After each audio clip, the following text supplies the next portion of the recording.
Kanalımdan ve mutfağımdan herkese merhabalar. Evinizde kalan bayat ekmeklerle yapabileceğiniz muhteşem bir tarif ile geldim. Kaşarlı, sarımsaklı ekmek tarifi vermek istiyorum bugün sizlere. Bir adet yuvarlak bayatlamış ekmeğimiz baklava dilim olacak şekilde dilimlere ayrılır. Derinlemesine kesikler atalım ekmeğimize. Ekmeğimizi parçalamadan bütün halde olacak şekilde kesmeye dikkat edelim. Bu tarifi baton ekmekle de yapabilirsiniz. Yuvarlak ekmekle de tercihe bağlı.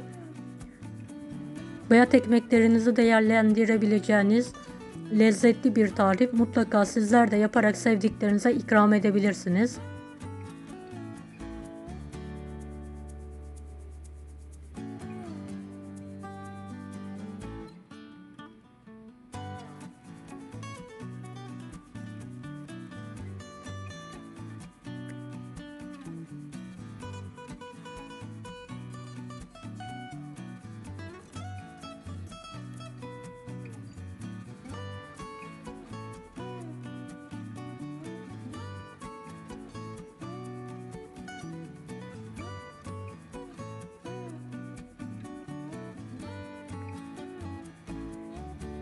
Evet, gördüğünüz gibi ekmeğimi ben dilimledim.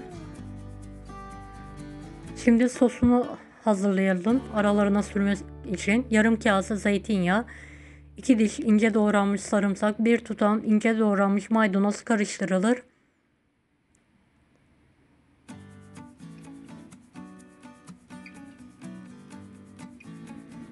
Evet, sos ekmeğin her tarafına, her dilimine gelecek şekilde fırça yardımıyla sürülür. Her araya ve ekmeğin üzerine olacak şekilde sürmeye dikkat edelim. Videomu bu kısma kadar izlediyseniz yorum kısmına herhangi bir emoji bırakırsanız bana destek olmak için sevinirim.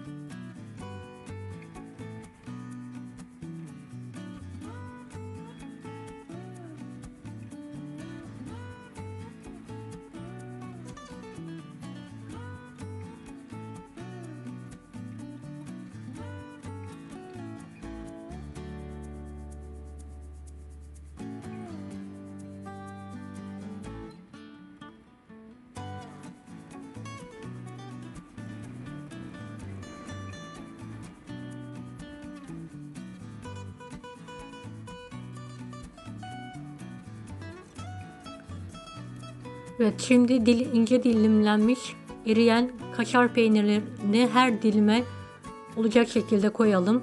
Ben aralara sucuk da koydum. Sizler pastırma, sosis, domates, biber de ekleyebilirsiniz. Ya da sadece kaşar da koyabilirsiniz. Tercihe bağlı. Her dilime gelecek şekilde kaşarlarımızı koyalım.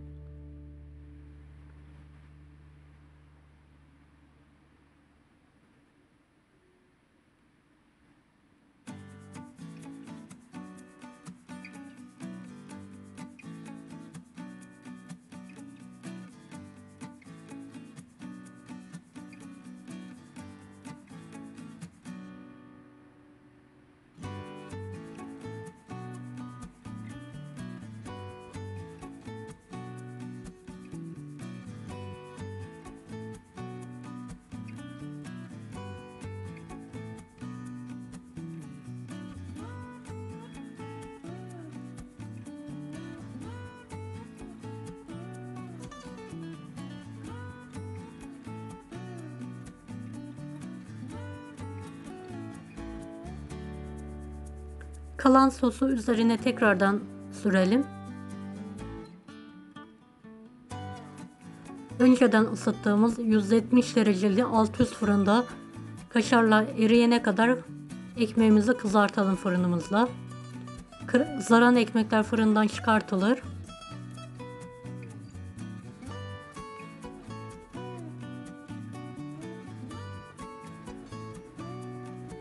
Sıcak sıcak koparta koparta yiyebileceğiniz muhteşem bir tarif.